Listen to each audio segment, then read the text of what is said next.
আরে না না, রবিবার মানেই বাঙালির পাতে যে দুপুরে মাংসের ঝোল আর গরম ভাত থাকবে সেটাই স্বাভাবিক। তবে মাঝে মধ্যে এই গরমে একটু অন্যরকম খেতে ইচ্ছা করে।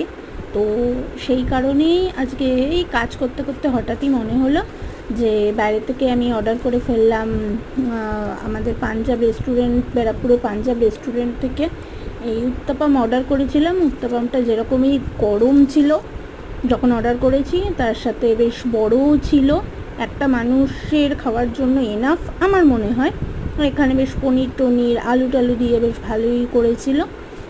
আর তার সাথে অর্ডার করেছিলাম এখানে ইডলি, সাম্বার, চাটনি, এই সব। তো লাস্টে যেটা করলাম, উত্তাপমের সাথে আমি ওই নারকোলের চাটনি দিয়ে খাচ্ছিলাম। তোমরা কেউ খেয়েছো কিনা আমাকে কমেন্টে জানিও। আজকে খেয়ে তো আমার বেশ ভালোই লাগলো। ইডলিটা যেরকম আছে ওটা থেকেই গেল, এই আর কি। আমার চ্যানেল ভালো লাগলে তোমরা সাবস্ক্রাইব করো, লাইক করো, শেয়ার করো। Thank you.